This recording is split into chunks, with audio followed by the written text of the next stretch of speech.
প্রিয় শিক্ষার্থীরা, আলোচনা করছিলাম যে বিজ্ঞান প্রথম পত্রের নবম অধ্যায় উদ্ভিদ শারীরতত্ত্ব থেকে উদ্ভিদ শারীরতত্ত্বের ফটোসিনথেসিস প্রক্রিয়া এর আলোক দশা বা লাইট ফেজ নিয়ে আমরা আলোচনা করছিলাম। তাহলে আমরা ছিলাম সালোক সংশ্লেষণ প্রক্রিয়ার আলোক পর্যায় বা ফটোফসফোরাইলেশন পর্যায়। এই পর্যায়ে আমরা ছিলাম।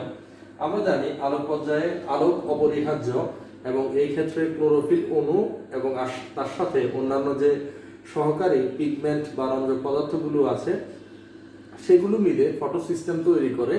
দুটো ফটোসিস্টেম এই ক্ষেত্রে থাইলাকয়েড মেমব্রেনে দেখা যায়, যাদেরকে আমরা PS1 এবং PS2 নামে অভিহিত করি। এই ফটোসিস্টেমের মধ্যেই আলোক রাসায়নিক বিক্রিয়া সাধারণত সংঘটিত হয় এবং ফটোসিস্টেমের মাধ্যমে সাধারণত সৌরশক্তিগুলো বা সূর্যের ফোটন শক্তি শোষণ করা হয় এবং এই ক্ষেত্রে রাসায়নিক শক্তিতে এগুলাকে রূপান্তরিত করা হয়। এই ক্ষেত্রে যে আলোক রাসায়নিক বিক্রিয়ায় বা আলোক পর্যায়ে যে রিঅ্যাকশন ঘটে তাকে আমরা ফটো ফসফোরাইলেশন বলি। বিষয়টি এমন, যদি কোনো যৌগের সাথে ধরলাম এডিপি, অ্যাডিনোসিন ডাইফসফেট, এর সাথে যদি ইনঅর্গানিক ফসফেট যুক্ত হয় পিআই, তাহলে তৈরি হবে এটিপি। এডিনোসিন ডাইফসফেট, দুটি ফসফেট ছিল, একটি ইনঅর্গানিক ফসফেট যোগ হলো এবং তৈরি হলো এডিনোসিন ট্রাইফসফেট, তিনটি ফসফেট। তাহলে এই যে রাসায়নিক বিক্রিয়া, এই বিক্রিয়াটাকে আমরা বলি ফসফোরাইলেশন। কোন যৌগের সাথে ফসফেট যদি যুক্ত হয় অথবা কোন যৌগ থেকে যদি ফসফেট মুক্ত হয় বা বিযুক্ত হয়, তখন এই প্রক্রিয়াকে আমরা বলি ফসফোরাইলেশন। কিন্তু প্রক্রিয়াটিতে যদি আলো উপস্থিত থাকে তখন তাকে আমরা বলি ফটো ফসফোরাইলেশন। আলোক পর্যায়ের প্রধান রাসায়নিক বিক্রিয়ার বা যে ঘটে তা হলো ফটো ফসফোরাইলেশন। এটি দু ধরনের হয়, এক চক্রীয় এবং দুই অচক্রীয় ফটো ফসফোরাইলেশন প্রক্রিয়া। অচক্রীয়, চক্রীয় ফটো ফসফোরাইলেশন এবং অচক্রীয় ফটো ফসফোরাইলেশন, এই দুটি প্রক্রিয়ার মাধ্যমে মূলত অচক্রীয় পর্যায়ে একটি এটিপি এবং একটি NADPH2 উৎপাদিত হয় এবং চক্রীয় পর্যায়ে একটি এটিপি উৎপাদিত হয়। এই যে এটিপি এবং এটিপি ও NADPH2 যে এনার্জি রিচ কম্পাউন্ডগুলো আমরা দেখতে পাচ্ছি, এগুলোকে বলা হয় আত্তীকরণ শক্তি। এটিপি এবং NADPH2 কে আত্তীকরণ শক্তি বা অ্যাসিমিলেটরি পাওয়ার বলা হয়। এই শক্তিগুলো ব্যবহার করে সালোক সংশ্লেষণের অন্ধকার বা আলোক নিরপেক্ষ পর্যায়ে সাধারণত গ্লুকোজ উৎপাদিত হয় C3 চক্রের মাধ্যমে অথবা C4 চক্রের মাধ্যমে।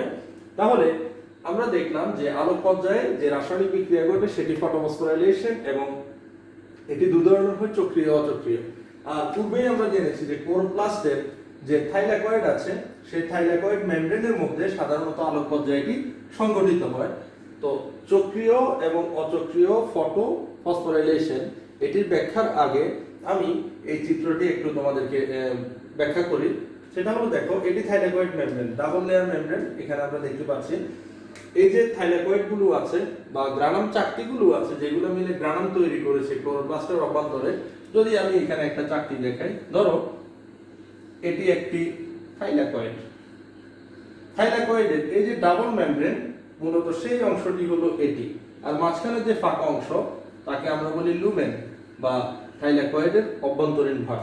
এখন এই থাইলাকয়েড মেমব্রেনের স্টুডেন্ট আমরা দেখতে পাচ্ছি পিগমেন্ট সিস্টেম 2 বিদ্যমান আছে, পিগমেন্ট সিস্টেম 1 বিদ্যমান আছে, যাকে আমরা PS2 এবং PS1 নামে অভিহিত করছি।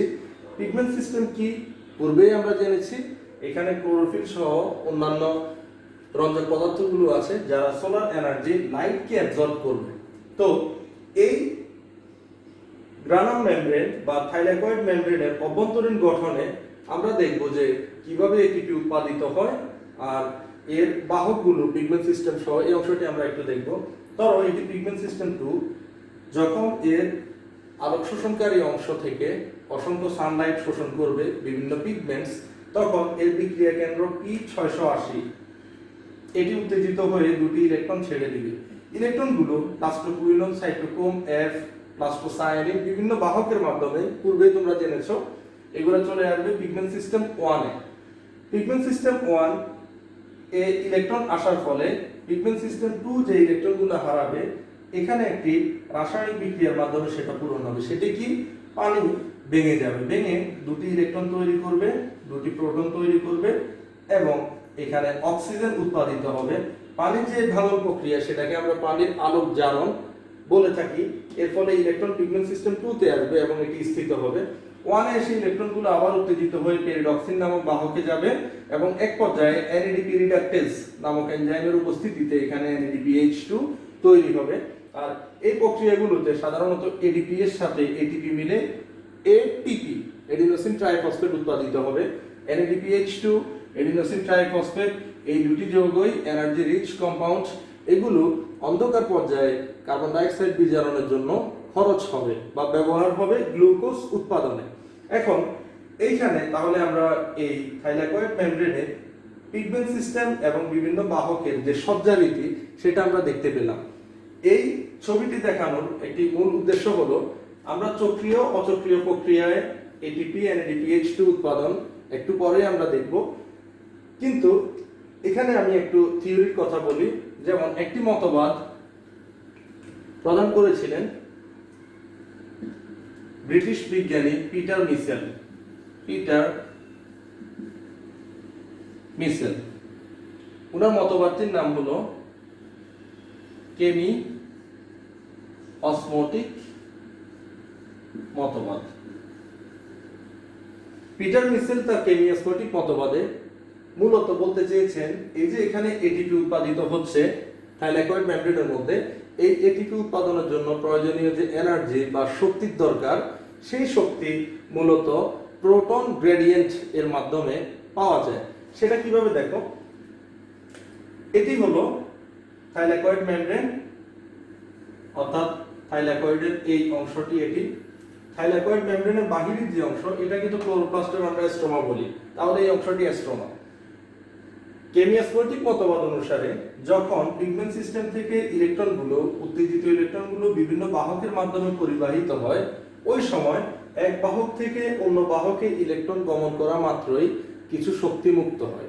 এই শক্তি দ্বারা স্ট্রোমা অংশ থেকে, অর্থাৎ থাইলাকয়েড বা গ্রানামের বাহিরের যে অংশটি আছে ক্লোরোপ্লাস্টের স্ট্রোমা, সেখান থেকে কিছু পরিমাণ প্রোটন বা হাইড্রোজেন আয়ন সাধারণত থাইলাকয়েড মেমব্রেনের অভ্যন্তরীণ অংশে, অর্থাৎ থাইলাকয়েডের লুমেনে, যেটা এটা দেখাচ্ছি যে এই অংশে লুমেন, এটি হলো মেমব্রেন, লুমেনের মধ্যে এসে জমা হয়। যখন অনেকগুলো প্রোটন স্ট্রোমা থেকে ক্লোরোপ্লাস্টের থাইলাকয়েডের লুমেনে এসে জমা হয়, তাহলে দেখা যাচ্ছে যে এই অংশে প্রোটন এর পরিমাণটি সাধারণত কি হয়ে গেল, কমে গেল স্ট্রোমাতে। আর থাইলাকয়েডের লুমেনে প্রোটনের পরিমাণ বা হাইড্রোজেন আয়নের পরিমাণটি কি হয়ে গেল, বেড়ে গেল। তাহলে এখানে একটা প্রোটন গ্রেডিয়েন্ট তৈরি হচ্ছে। এই পিএইচ গ্রেডিয়েন্ট যখন পর্দার উভয় পাশে তৈরি হবে, অর্থাৎ স্ট্রোমাতে কম কিন্তু থাইলাকয়েডের লুমেনে বেশি, তখন বিজ্ঞানী পিটার মিসেলের মতে এই প্রোটনের সঞ্চয় থাইলাকয়েডের লুমেনে বা থাইলাকয়েডের লুমেনে প্রোটন গ্রেডিয়েন্ট বৃদ্ধি পাওয়ার কারণেই মূলত এটিপি উৎপাদিত হয়। উনার মতে যখন এখানে একটি পিএইচ গ্রেডিয়েন্ট পর্দার উভয় পাশে বা প্রোটন গ্রেডিয়েন্ট তৈরি হয় এবং থাইলাকয়েডের লুমেনে প্রোটনের পরিমাণ বেশি থাকে, স্ট্রোমাতে প্রোটনের পরিমাণ কম থাকে, এই ধরনের প্রোটন সঞ্চয় এডিপি এর সাথে আইপি যুক্ত হয়ে এটিপি উৎপাদনের জন্য প্রয়োজনীয় শক্তি প্রদান করে। এবং উনার মতে, পিটার মিসেলের মতে, প্রত্যেক অণু এটিপি তৈরিতে 3টি প্রোটনের প্রয়োজন হয়, 3টি প্রোটনের প্রয়োজন হয়। এই প্রোটনগুলো মূলত স্ট্রোমা থেকে সাধারণত ইলেকট্রনগুলো যখন বিভিন্ন বাহকের মাধ্যমে পরিবাহিত হবে, কিছু শক্তি মুক্ত হবে, সেই মুক্ত শক্তি দ্বারা স্ট্রোমা থেকে প্রোটনগুলো থাইলাকয়েডের লুমেনে এসে সঞ্চিত হতে থাকবে। আর তাছাড়া এখানে যে পানি ভেঙে গেল, এই অংশ কিছু পরিমাণ প্রোটন তৈরি হচ্ছে, ফলে পর্দার দুপাশে সাধারণত প্রোটন একটা গ্রেডিয়েন্ট তৈরি হলো, থাইলাকয়েডের লুমেনে বেশি, স্ট্রোমাতে কম। এই পিএইচ সঞ্চয় করা বা প্রোটন গ্রেডিয়েন্ট তৈরির মাধ্যমেই মূলত এটিপি উৎপাদিত হয়। এবং সাম্প্রতিক সময়ে সালোক সংশ্লেষণ প্রক্রিয়ার উপর বিভিন্ন বিজ্ঞানী গবেষণা করে এই প্রক্রিয়া বা কেমিওস্মোটিক মতবাদের প্রত্যক্ষ প্রমাণ পেয়েছেন। এই কারণে পিটার মিসেলকে 1978 সনে নোবেল দেওয়া হয়। নোবেল পুরস্কারে এই মতবাদের জন্য, কেমিওস্মোটিক মতবাদের জন্য নোবেল দেওয়া হয়। তাহলে আমরা যে ফটোফসফোরাইলেশন প্রক্রিয়ায় যে এটিপি উৎপাদন আমরা দেখব গ্রানাম মেমব্রেনে, সেখানে মাথায় রাখতে হবে এই উৎপাদনের জন্য পিএইচ এর সঞ্চয় বা থাইলাকয়েড পর্দার দুপাশে পিএইচ গ্রেডিয়েন্ট তৈরি হওয়া, থাইলাকয়েডের লুমেনে পিএইচ এর পরিমাণ বেড়ে যাওয়া, এই বেড়ে যাওয়া প্রোটনগুলোই মূলত যে শক্তি প্রদান করবে সেই শক্তি দিয়ে এটিপি উৎপাদিত হবে। এটি একটু মাথায় রাখতে হবে। পিটার মিচেলের মতে সাধারণত পর্দার অভ্যন্তরে এইরকম প্রোটন সঞ্চয়, একটি পর্দার দুপাশে প্রোটনের গ্রেডিয়েন্ট, এটি সাধারণত তড়িৎ রাসায়নিক বিভবেদ তৈরি করে, যার কারণে প্রচুর পরিমাণ শক্তির মাধ্যমে এটিপির সাথে আইপি মিলিত হয়ে এটিপি তৈরি হয়। এখন আমরা দেখব যে আলোক পর্যায়ের চক্রীয় ও অচক্রীয় ফটোফসফোরাইলেশন প্রক্রিয়া। আমরা টোটাল অংশটি মুছে দিচ্ছি, এটি মূল অংশ। এখন যে অংশটি আমরা দেখব সেটি তোমাদের এক্সামের জন্য লাগবে। তাহলে আমরা দেখব চক্রীয় ও অচক্রীয় ফটোফসফোরাইলেশন প্রক্রিয়া, যেটি আলোক দশায় ঘটে এবং এটিপি ও NADPH2 উৎপাদিত হয়। শুরু করছি অচক্রীয় ফটোফসফোরাইলেশন দিয়ে। অচক্রীয় ফটোফসফোরাইলেশন প্রক্রিয়ায় দুটি পিগমেন্ট সিস্টেমই সাধারণত অংশগ্রহণ করে। পিগমেন্ট সিস্টেম 1, পিগমেন্ট সিস্টেম 2 উভয় অংশগ্রহণ করে। এটি পিগমেন্ট সিস্টেম 2, আমি আঁকছি লাইট সূর্যালোক। এটি হলো বিক্রিয়া কেন্দ্র P680 পিগমেন্ট সিস্টেম 2 এর। এটা হলো আলোক শোষণ অঞ্চল, আলোক শোষণ অংশ বা অঞ্চল। এটি বিক্রিয়া কেন্দ্র বা রিঅ্যাকশন সাইট।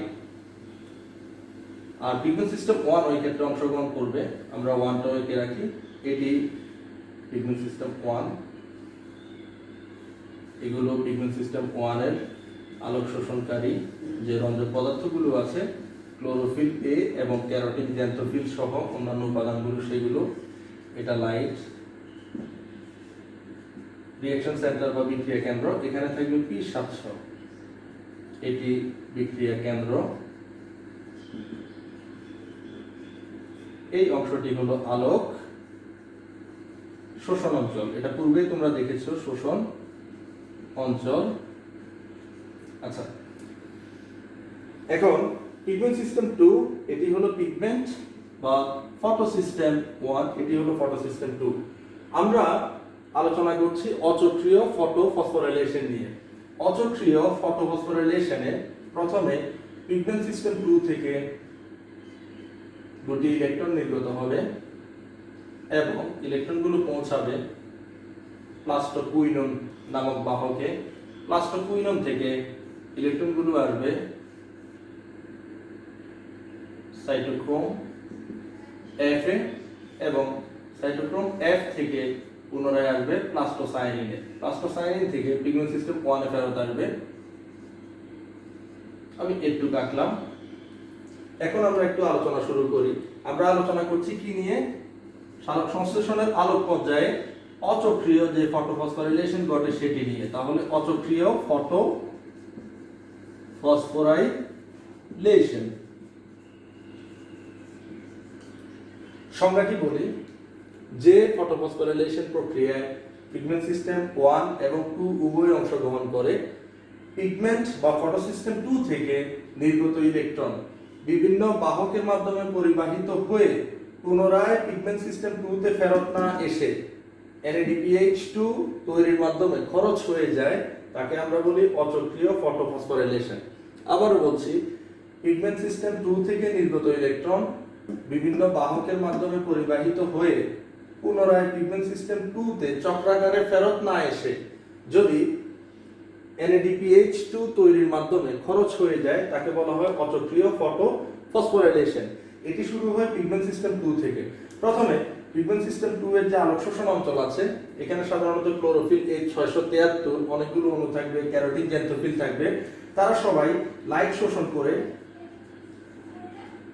বা আলোক রশ্মির ফোটন শোষণ করে সবার শোষিত শক্তি বিক্রিয়া কেন্দ্র বা P680 কে প্রদান করে।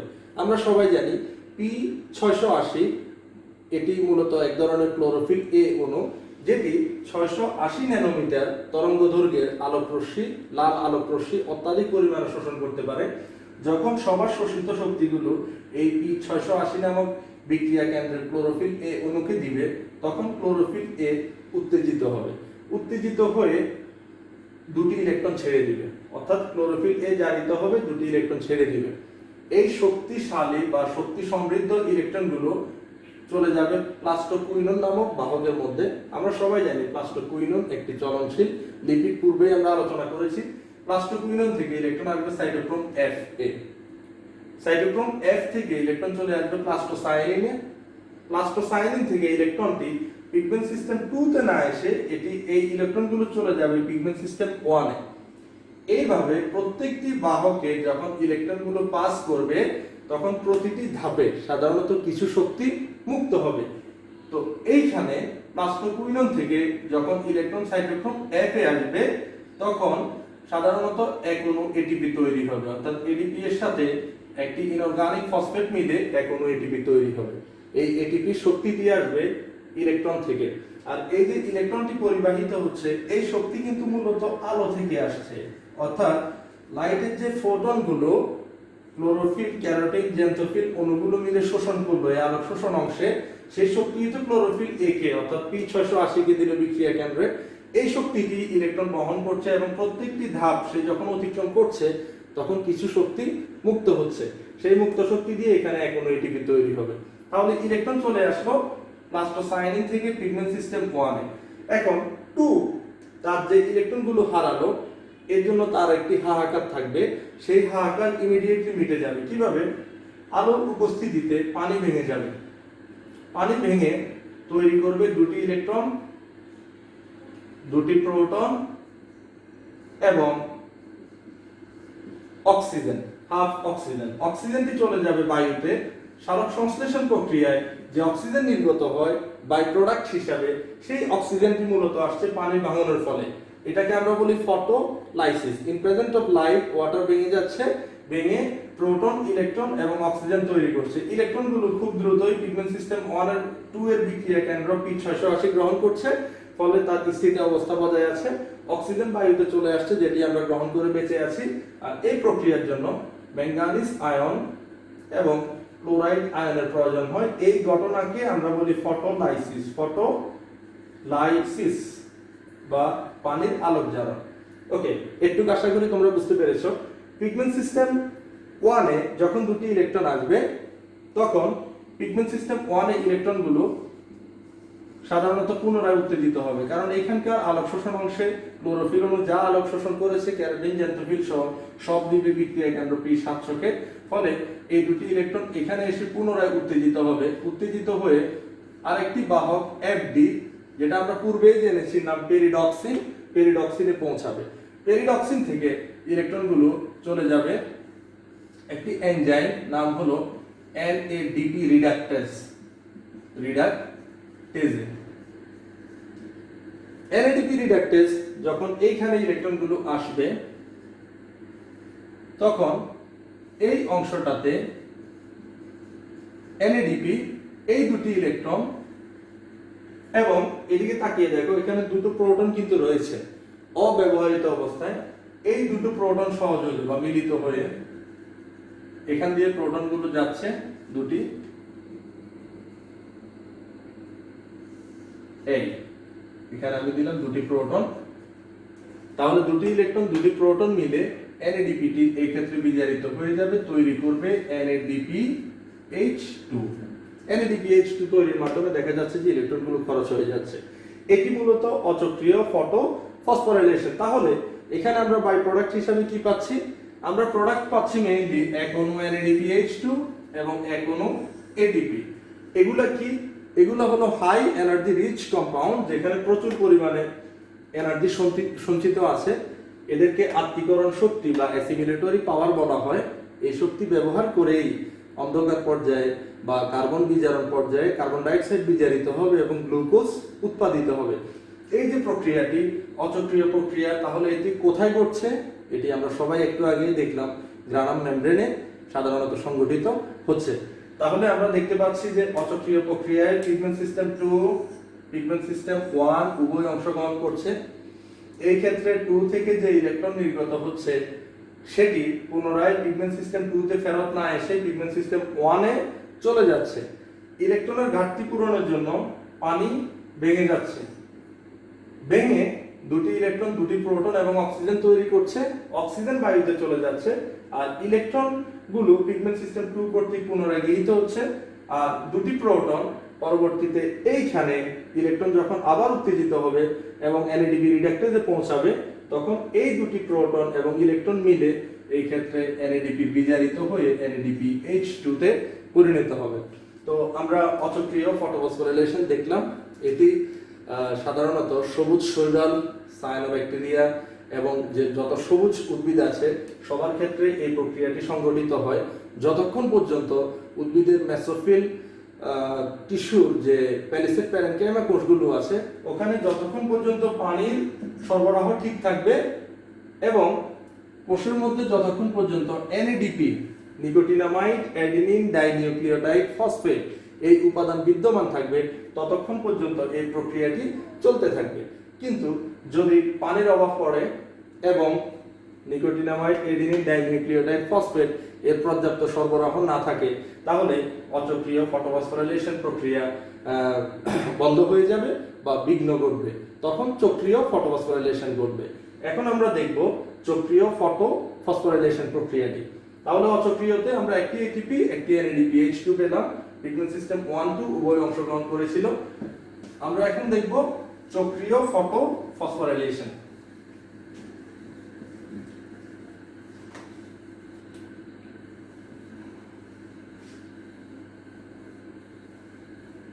আমরা একটু রাখলাম, এই অংশটুকু রেখে দেই।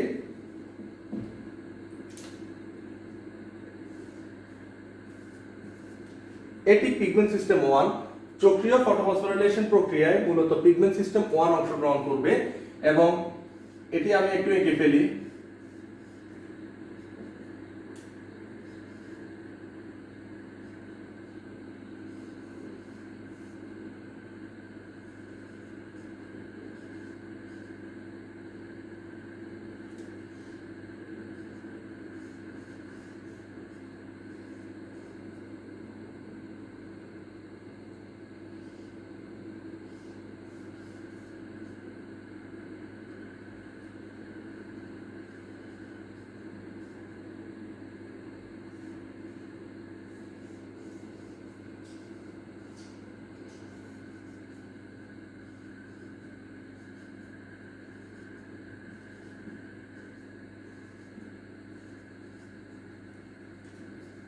চক্রীয় ফটোফসফোরাইলেশন আমরা এখন দেখব। চক্রীয় ফটোফসফোরাইলেশন প্রক্রিয়া এটি সাধারণত গ্রানাম মেমব্রেনে বা থাইলাকয়েড মেমব্রেনে সংঘটিত হয়। এই প্রক্রিয়াতে পিগমেন্ট সিস্টেম 1 শুধু অংশগ্রহণ করে। একটু দ্রুত দেখব। এইখানে এটি হলো আলোক শোষণ অংশ। চক্রীয় ফটোফসফোরাইলেশন প্রক্রিয়ায় এই অংশে অসংখ্য ক্লোরোফিল এ 683 অণুগুলো এবং ক্যারোটিন জ্যান্থোফিল মিলে সূর্যের আলো বা ফোটন কণাগুলো অ্যাবজর্ব করবে এবং সবার শক্তিটাকে আবার বলছি পুনরায় দিবে বিক্রিয়া কেন্দ্রে, যেখানে P700 নামক ক্লোরোফিল এ অণু বিদ্যমান আছে। বিক্রিয়া কেন্দ্রে P700 ক্লোরোফিল এ অণুটি উত্তেজিত হবে এবং দুটি ইলেকট্রন ছেড়ে দেবে। ইলেকট্রন চলে যাবে প্রাথমিক গ্রাহক পেরিডক্সিনে। পেরিডক্সিন থেকে দুটি ইলেকট্রন আসবে পুনরায় সাইটোক্রোম B6 এ। সাইটোক্রোম B6 থেকে ইলেকট্রন চলে আসবে প্লাস্টোকুইনোনে। প্লাস্টোকুইনোন থেকে ইলেকট্রন আসবে সাইটোক্রোম Fa। সাইটোক্রোম F থেকে ইলেকট্রন প্লাস্টোসায়ানিন হয়ে পুনরায় পিগমেন্ট সিস্টেম 1 এর বিক্রিয়া কেন্দ্র P700 তে ফিরে আসবে। যেহেতু এই ক্ষেত্রে পিগমেন্ট সিস্টেম 1 থেকে নির্গত ইলেকট্রনগুলো বিভিন্ন বাহকের মাধ্যমে ঘুরে পর্যায়ক্রমে পিগমেন্ট সিস্টেম 1 এর বিক্রিয়া কেন্দ্র P700 তে ফিরে আসলো, এই জন্য এই চক্রকে বলা হয় চক্রীয় ফটোফসফোরাইলেশন। অর্থাৎ বিষয়টি এমন যে তুমি সকালে খাবার দাবার খেয়ে বাসা থেকে বের হলে এবং তোমার বন্ধু বান্ধব সবার বাসায় সারাদিন ঘুরে আবার তুমি নিস্তেজ অবস্থায় বাসায় ফিরে আসলে, এই ক্ষেত্রে উত্তেজিত ইলেকট্রনগুলো বিক্রিয়া কেন্দ্র পিগমেন্ট সিস্টেম 1 থেকে বের হয়ে বিভিন্ন বাহকের মাধ্যমে পরিবাহিত হয়ে পরবর্তীতে নিস্তেজ অবস্থায় পুনরায় পিগমেন্ট সিস্টেম 1 এর বিক্রিয়া কেন্দ্রে ফেরত আসে। এই ক্ষেত্রে ইলেকট্রনগুলো যে পরিবাহিত হচ্ছে, আবারও বলছি, সেই শক্তি আসে এই যে সূর্যের যে ফোটন কণাগুলো শোষিত হয়েছে সেখান থেকে শক্তি দ্বারাই ইলেকট্রনগুলো এইভাবে পরিবাহিত হবে। এই ক্ষেত্রে প্লাস্টো কুইনন থেকে যখন সাইটোক্রোম F এ ইলেকট্রন আসবে তখন মুক্ত শক্তি দ্বারা এক অণু এটিপি তৈরি হবে। এডিপি এর সাথে এক অণু ফসফেট ইনঅর্গানিক যুক্ত হয়ে এটিপি তৈরি হবে। তাহলে অচক্রিয় প্রক্রিয়ায় আমরা দেখতে পাচ্ছি এক অণু এটিপি উৎপাদিত হয়। এই ক্ষেত্রে কোনো NADPH2 উৎপাদিত হয় না, আর কোথাও পানি ভাঙছে না, ফলে অক্সিজেনও তৈরি হচ্ছে না, শুধুমাত্র একটি এটিপি তৈরি হচ্ছে। তাহলে অচক্রিয় প্রক্রিয়া কোথায় ঘটে? আদি যত ব্যাকটেরিয়া আছে সেখানে সায়ানোব্যাকটেরিয়াতে, সকল সবুজ উদ্ভিদে, সবুজ শৈবালে এই প্রক্রিয়া সংঘটিত হয়। এই ক্ষেত্রে আমরা দেখতে পাচ্ছি যে বিক্রিয়া কেন্দ্রে সাধারণত A700 নামক ক্লোরোফিল অণু থাকবে এবং চক্রাকারে ইলেকট্রনগুলো ঘুরে চলে আসবে পুনরায়, আর পিগমেন্টস সিস্টেম 1 শুধু অংশগ্রহণ করবে, একটি এটিপি অণু উৎপাদিত হবে। তাহলে চক্রীয় এবং অচক্রীয় যে ফটোফসফোরাইলেশন গুলো, এগুলো মূলত কি? এগুলো আত্তীকরণ শক্তি বা এটিপি ও NADPH2 তৈরির প্রক্রিয়া কোথায় সংঘটিত হচ্ছে? গ্রানাম মেমব্রেনে। কি পরিমাণে হচ্ছে? চক্রীয় অচক্রীয় ফটোফসফোরাইলেশন প্রক্রিয়াগুলো গ্রানাম মেমব্রেনে একসাথে সম্পাদিত হতে পারে, অথবা অচক্রীয় প্রক্রিয়া যখন চলে মাঝে মাঝে চক্রীয় বন্ধ থাকে, অথবা যদি পানি এবং NADP এর পরিমাণ কম থাকে তখন অচক্রীয় বন্ধ থাকে এবং চক্রীয় ফটোফসফোরাইলেশন চলতে থাকে। এই ক্ষেত্রে আলোক শোষণ অংশ, বিক্রিয়া কেন্দ্র, এদের তারতম্য বিদ্যমান আছে।